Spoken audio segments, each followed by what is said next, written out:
த்ரிஷா, நயன்தாரா, ஸ்ரேயா போன்ற சீனியர் நடிகைகள் கமர்ஷியல் படங்களை தாண்டி ஹீரோயினுக்கு முக்கியத்துவம் உள்ள வேடங்களில் நடிக்கின்றனர்.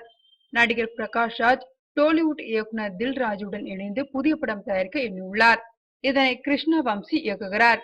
இதில் நடிப்பதற்காக சமந்தாவிடம் கால்ஷீட் கேட்கப்பட்டது. கதையை கேட்ட சமந்தா ஜகா வாங்கினார். கதாநாயகி முக்கியத்துவம் உள்ள கதை என்பதால் அவர் நடிக்க மறுத்துவிட்டதாக கூறப்படுகிறது. நடிப்பை வெளிப்படுத்துவதற்கான கதையை போய் ஏன் ஏற்க மறுக்கிறார் சமந்தா என்று சிலர் கேட்கின்றனர்.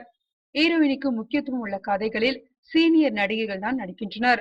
ரசிகர்களின் டார்லிங்காக விளங்கும் சமந்தா இந்த நேரத்தில் தன் தலையில் முழு படத்தையும் சுமக்க தயாராக இல்லை என்பதால் நடிக்க மறுத்துவிட்டார் என அவரது தரப்பு கூறுகிறது.